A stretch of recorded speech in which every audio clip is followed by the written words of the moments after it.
Lost in Lisbon by Zachary Reis. A whole new beautiful city in a foreign country that we had never seen before, but it was rainy. Clouds destroyed any chance of roaming the cobblestone laden streets of Lisbon with all of its small shops and walkways. With nothing to do and only a little over a week left in our vacation, we banded together and made the decision to figure out what the fashion scene was like in Europe. Straight across from our apartment was a Nike store that was unlike any we'd ever seen. It had 2 floors, waxed to perfection, with the reflection of hundreds upon hundreds of different clothing items littering the shiny tiles. The 2-story building was a step up in quality from any of the Nike stores present in the United States, rivaled only by the one we once visited in LA. To be fair, everything in LA is somewhat grandiose, especially in the shopping centers. After seeing all the different types of clothing, with some being European exclusive, we knew that we had to go to one of Lisbon's largest malls and truly take in the shopping scene. After extensive Google searches and a few calls to a local taxi cab company, we decided that the Centro Vasco da Gama was the mall we wanted to snoop around in.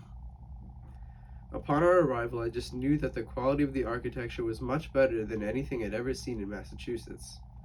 The exterior of the building was a mixture of layered glass with a teal stain that painted the interior of the building in a soft blue light, contrasting to the harsh yellow sun near the coast in Lisbon.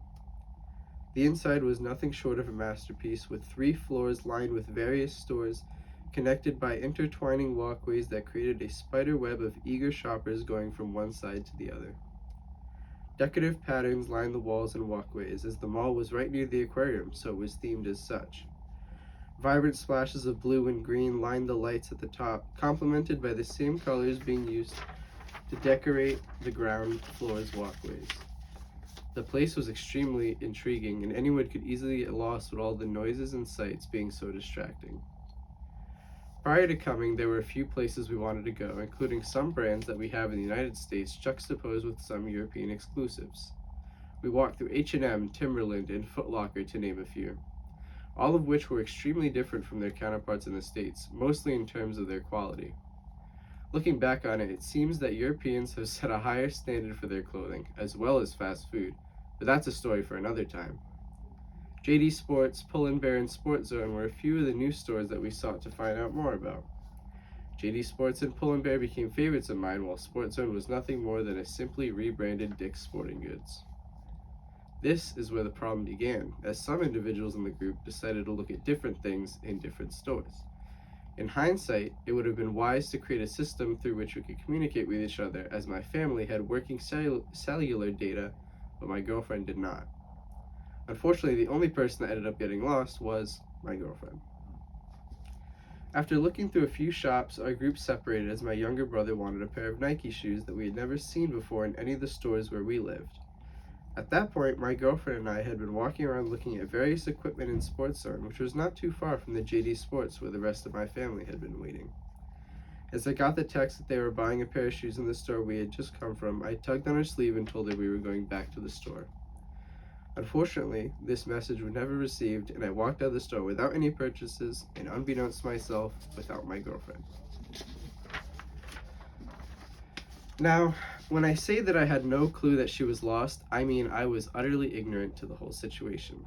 When she showed up at the entrance of JD Sports about 20 minutes removed from when I told her we were leaving, I had no clue that something was wrong. Then I saw the tears begin to well up in her eyes like puddles. Considering that I had thought she was in the store the whole time, I promptly asked her why she was crying in the middle of the mall. Take this small piece of advice and never ask the question. Always ask, what did I do wrong? As it covers more bases and probably won't make it worse. Unfortunately, that piece of advice was born from experience, and this is the story of that experience. Apparently, I was feeling combative that day because when she accused me of causing her to be lost for those 20 minutes, I refused to take any blame. It definitely was partly my fault, but she'll never hear that from me. What makes this story especially funny when looking back is her response and actions to realizing that she was the only one left in Sports Zone. Rather than going back to the store we had been in previously, She assumed that we had left without her or were nearing the exit of the mall after going through other shops. Her first move was to call me, which did not come through on my phone because of her cellular data that was not active outside of the US, so that attempt was fruitless. Then, hilariously, she engaged in a conversation with one of the stewards, an employee who sits at a location and gives information about the mall and its directory, through which she somehow communicated to him that she was a lost child. After this, the steward took the situation very seriously and sent out a mass message through WhatsApp detailing her name and where in the store she was. Around 10 minutes went by before my girlfriend was fed up with waiting and began to backtrack and make her way to JD Sports that we were in. She only realized we were there because my father was outside the store playing on his phone while sitting on a nearby bench. From her perspective, I had not taken her from Sports Zone with me to JD Sports. From my perspective, I had told her that we were going back. She was extremely upset and I simply couldn't wrap my head around it.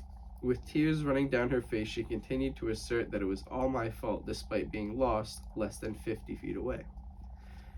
At that time, I refused to take any blame because I had told her where we were going and had assured her that I thought she was in the store with us just looking at another section. Even if she hadn't been, I told her that we wouldn't have left without her, to which she responded by saying that she would have taken the train back to our apartment if she had to wait any longer. I thought this was a joke. It was not. Do not laugh at jokes when you do not know for sure that they are jokes. Unfortunately, she was upset at me for a while, but you can't escape someone when you're on vacation with them.